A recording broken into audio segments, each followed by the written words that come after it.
وللطريق كي أراه يطيب.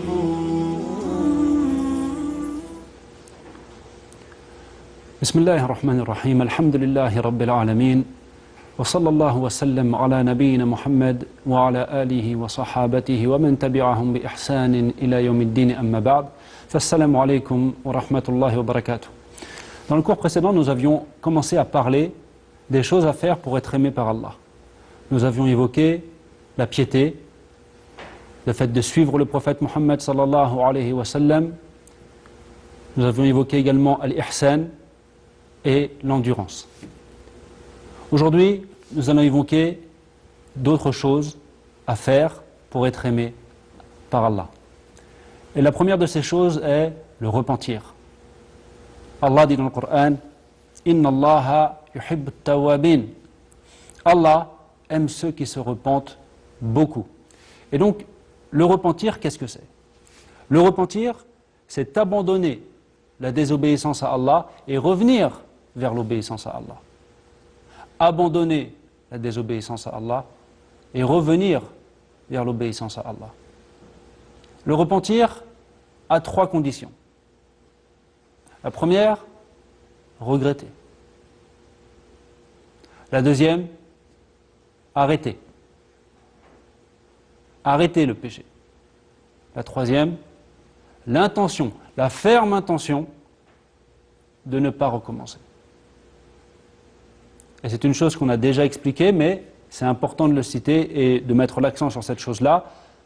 On a bien dit l'intention de ne pas recommencer, et non pas ne pas recommencer.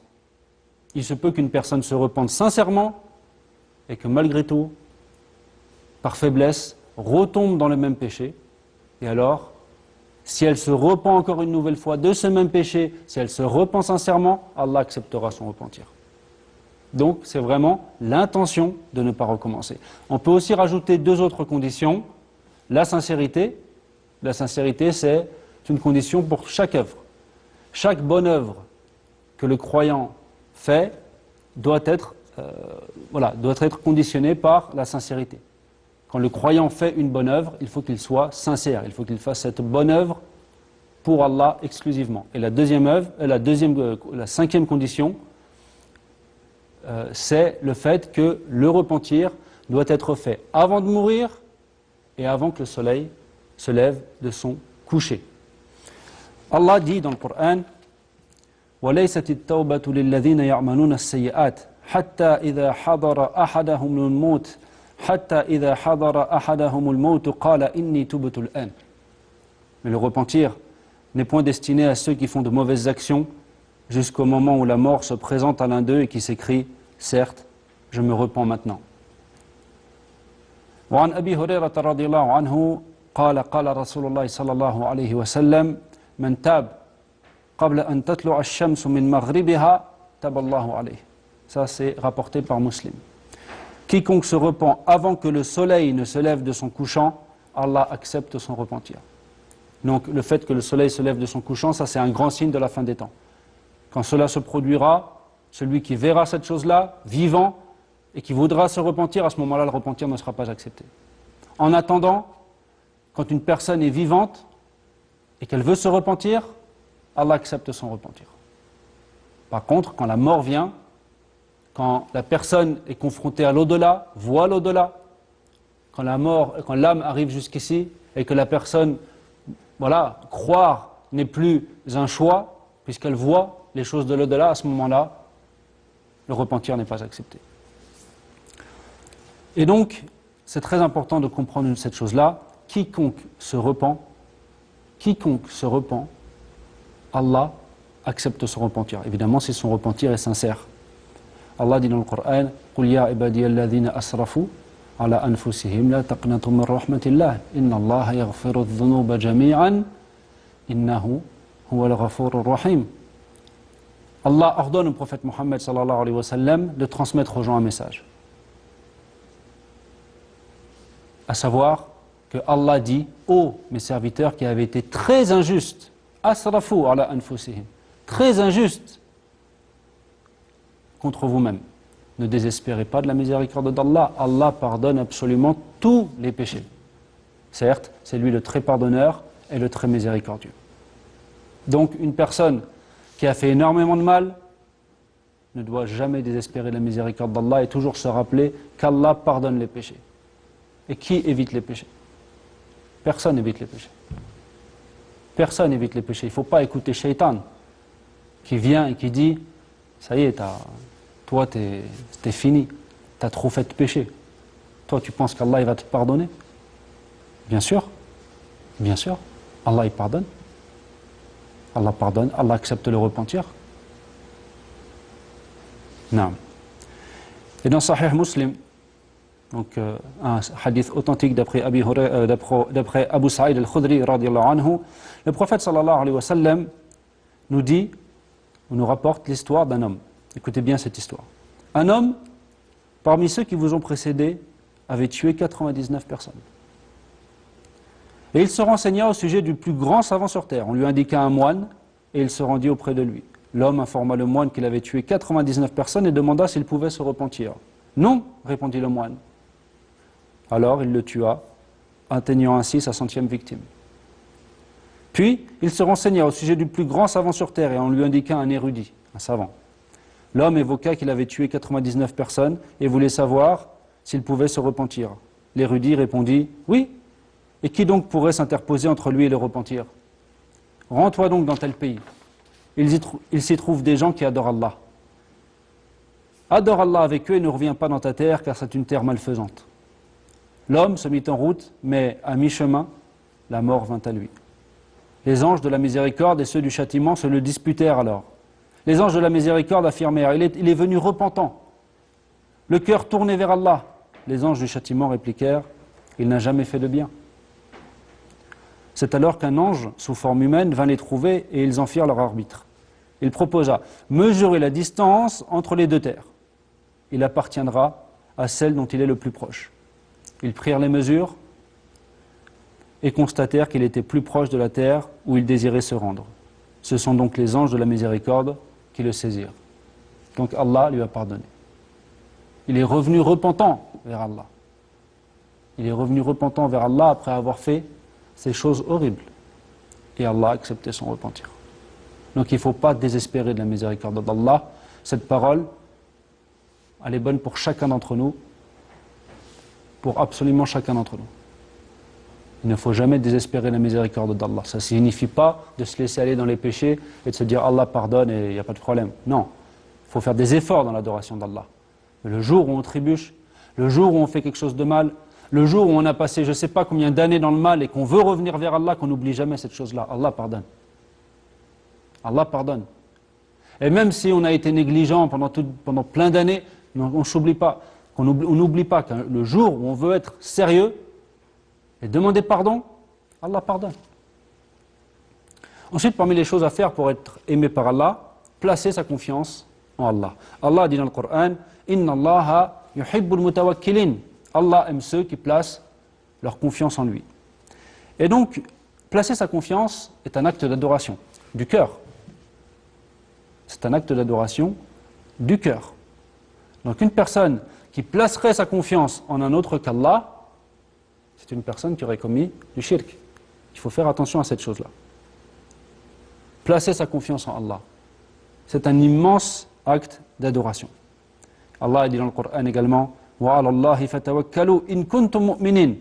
Et c'est uniquement à Allah qu'il faut avoir confiance si vous êtes croyant. Et placer sa confiance en Allah implique de faire deux choses. Donc évidemment, placer sa confiance à l'intérieur, dans le cœur. On place sa confiance intérieurement, mais c'est pas on reste assis après. Après, il faut faire les causes. Allah nous a ordonné de faire les causes. On place notre confiance, mais pour la placer correctement, en plus de cet acte du cœur qu'on fait, il faut également faire les causes. Et si une personne ne fait pas les causes, elle va à l'encontre non seulement de la religion, mais en plus même de la raison. Pourquoi la religion? Pas parce que le prophète Mohammed sallallahu alayhi wa sallam faisait les causes.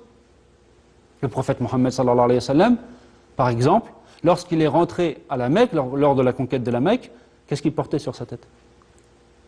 portait un casque militaire. Pourquoi? Il portait un casque militaire pour se protéger au cas où quelqu'un lui aurait lancé quelque chose. Voilà, il va à la guerre, il est protégé. Quand ils allaient à la guerre à cette époque-là, par exemple, ils avaient des épées, ils avaient des choses comme ça. Par exemple. Donc on sait que il faut faire les causes. Et c'est une chose, en réalité, il y a tellement de preuves dans la religion pour cette chose-là, voilà, on ne peut pas citer tout. Et pour ce qui est de la raison, imaginez-vous que quelqu'un vienne vous dire « Moi, je veux plein d'enfants. Moi, je veux plein d'enfants, mais je ne veux pas me marier. »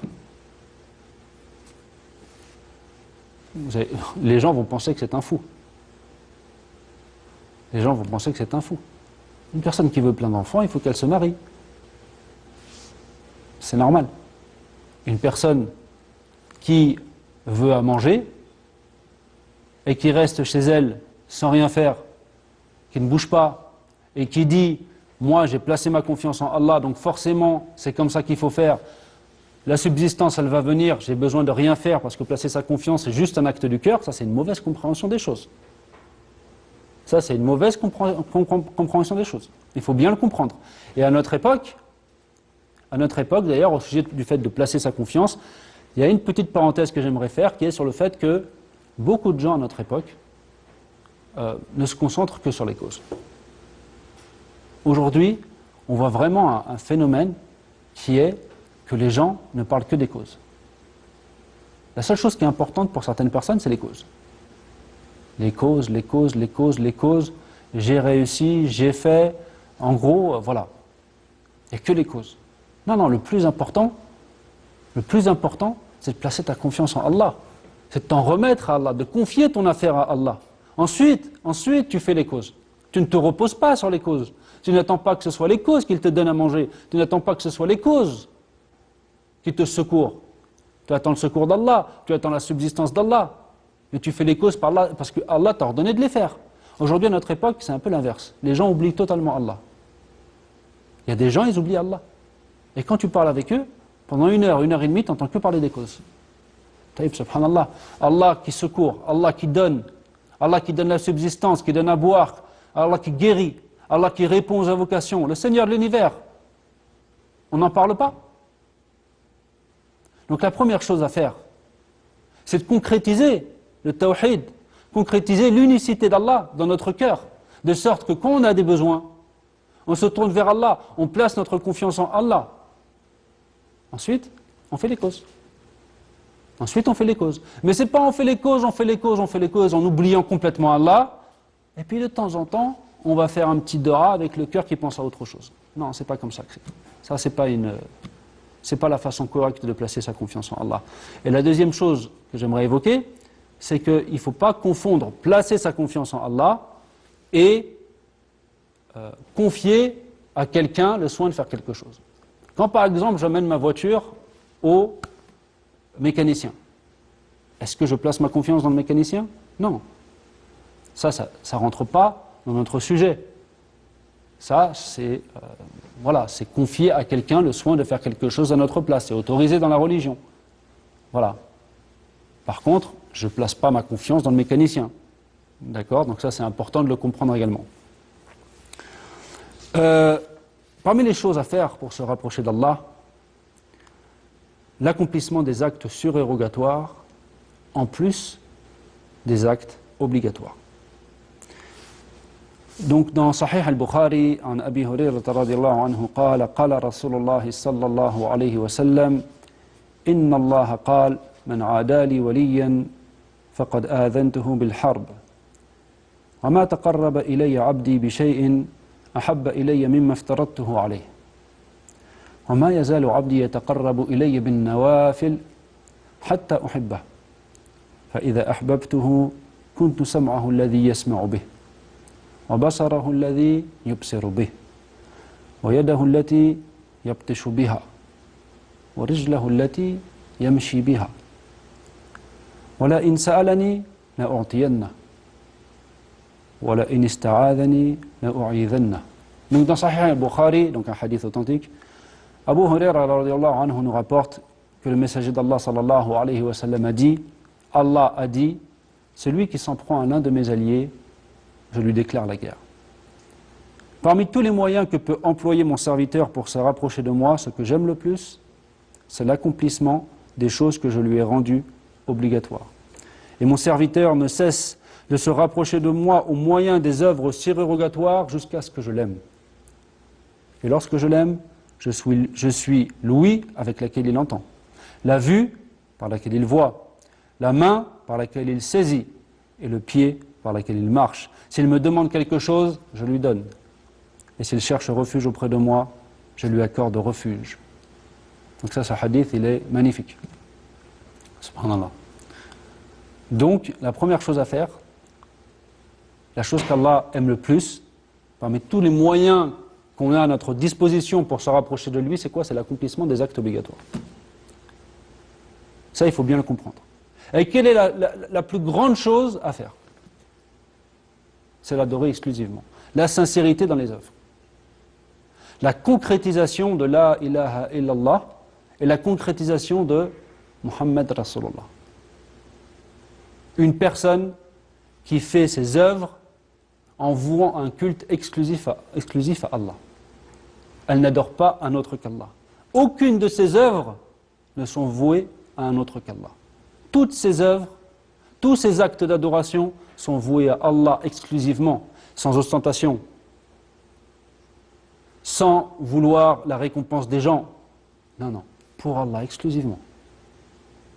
Pour l'agrément d'Allah, à la recherche de sa récompense. Et comme le prophète Mohammed sallallahu alayhi wa sallam faisait. Ça, c'est la première chose qu'on doit concrétiser. Et que les gens ne s'imaginent pas que c'est une chose si simple que ça. Non, non, il faut apprendre. Il faut apprendre qu'est-ce que c'est adorer Allah, qu'est-ce que c'est l'adoration, qu'est-ce que c'est que le polythéisme. Aujourd'hui, il y a beaucoup de gens qui tombent dans des choses qui sont du polythéisme, mais ils ne le savent pas. Ils portent des colliers avec des mains Fatma. Ou encore plein de choses qui se passent dans les cimetières, par exemple. Il faut acheter un livre qui parle de Tawhid. Il faut suivre des cours qui nous enseignent justement ce premier devoir, le plus important, qui est d'unifier Allah dans l'adoration, puis de l'unifier conformément à la voie du messager. Et puis aussi, par la suite, voilà, les prières obligatoires.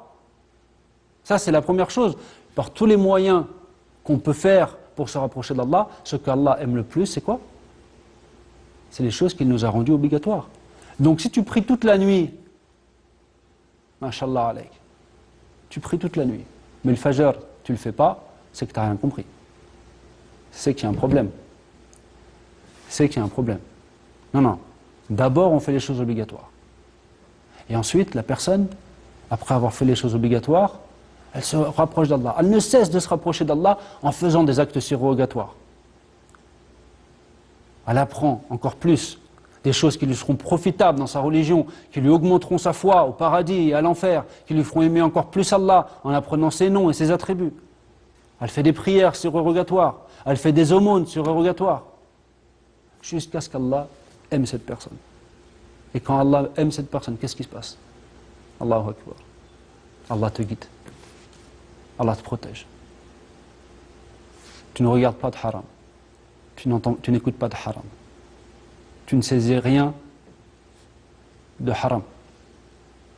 Tu ne marches pas vers du haram. Tu es protégé. Tu es guidé par Allah. Et si tu lui demandes, il t'exauce. Et si tu cherches refuge auprès de lui, il te protège. Voilà ce que c'est gagner l'amour d'Allah. Être sur le droit chemin. Être sur le chemin du paradis. Allahu Akbar. Ça, c'est une chose importante. Parmi les choses à faire également pour être aimé par Allah, juger équitablement. Allah dit dans le Coran, Inna Allah yuhibbul muqsitin. Allah aime ceux qui jugent équitablement. Et il est bon de noter que juger équitablement, attention, c'est une chose qui est obligatoire, même quand on juge entre un ami et un ennemi. Même quand on juge entre un croyant, un bon croyant, le meilleur croyant sur terre, et un mécréant. il est obligatoire de juger équitablement entre les gens, dans toutes les situations. Dans toutes les situations. C'est important de le comprendre. Écoutez ce verset dans lequel Allah dit Ya ayyuhalladhina amanu kunu qawwamina bil qist shuhada'a lillahi walau ala anfusikum aw al walidayni wal aqrabin in yakun ghaniyan aw faqiran fallahu awla bihima fala tattabi'u al hawa an ta'dilu wa in talwu aw tu'ridu fa inna Allaha kana bima ta'maluna khabira. Ô croyants, observez strictement la justice et soyez des témoins véridiques pour Allah, fût-ce contre vous-même, contre vos pères et mères ou proches parents. Qu'il s'agisse d'un riche ou d'un besogneux, Allah a priorité sur eux deux, et il est plus connaisseur de leur intérêt que vous. Ne suivez donc pas les passions afin de ne pas dévier de la justice. Et si vous portez un faux témoignage ou refusez simplement de témoigner, sachez qu'Allah est parfaitement informé de ce que vous faites. Et beaucoup de gens, après tout ce qu'on vient d'entendre, ont une mauvaise image de l'islam. Alors que l'islam est la religion d'Allah et qu'elle ordonne la justice parfaite. Être juste, être parfaitement juste. Et pourtant, ils pensent que les musulmans, au contraire, sont des gens injustes. Ils devraient méditer ces versets. Ils devraient méditer ces versets. Et à nous, en tant que musulmans, de transmettre ces valeurs, ou de leur faire comprendre ces valeurs, ou de leur montrer quelles sont nos valeurs. Parce qu'aujourd'hui, ils ont une image de l'islam qui est mauvaise. Et parfois, à cause de nos actes à nous de leur montrer autre chose. À nous de leur montrer ce qu'est l'islam réellement. Une religion de justice, une religion de miséricorde. Comme on l'a vu hier, un homme qui donne à boire à un chien, Allah lui pardonne ses péchés. Comment ils peuvent s'imaginer que notre religion appelle à la barbarie? Une religion qui appelle à être juste, même si on se retrouve à devoir témoigner contre nos propres parents. Comment ils peuvent s'imaginer que notre religion appelle à l'injustice? Donc, à nous de leur montrer la bonne image de l'islam. À nous de leur montrer la bonne image de l'islam. Voilà ce qu'on peut dire sur les choses à faire pour être aimé par Allah. Évidemment, il y a d'autres choses. Je n'ai pas cité tout ce qu'on peut faire. Puisque de toute façon, il y a une chose qu'il faut comprendre, c'est que d'une manière générale, à partir du moment où un acte est un acte d'adoration, quand une personne l'a fait, c'est un acte par lequel elle se rapproche d'Allah, et donc, c'est une chose qui la rapproche d'Allah. Donc évidemment, l'obéissance à Allah, d'une manière générale, c'est le moyen de se rapprocher d'Allah et d'être aimé par Allah. Je n'ai juste fait que citer certains actes. Voilà. Pourquoi? Parce que le rappel profite aux croyants. Et donc aujourd'hui, qu'est-ce qu'on a cité? On a cité le repentir, on a cité le fait de placer sa confiance en Allah, le fait d'accomplir les actes surérogatoires en plus des actes obligatoires, le fait de juger équitablement. On demande à Allah qu'il fasse de chacun d'entre nous des gens qu'il aime et qu'il met sur le chemin du paradis et qu'il fait entrer au paradis, qu'il sauve de l'enfer et du supplice de la tombe. هذا والله أعلم وصلى الله وسلم على نبينا محمد والسلام عليكم ورحمة الله وبركاته. طيب الحياة بحبنا للدعوة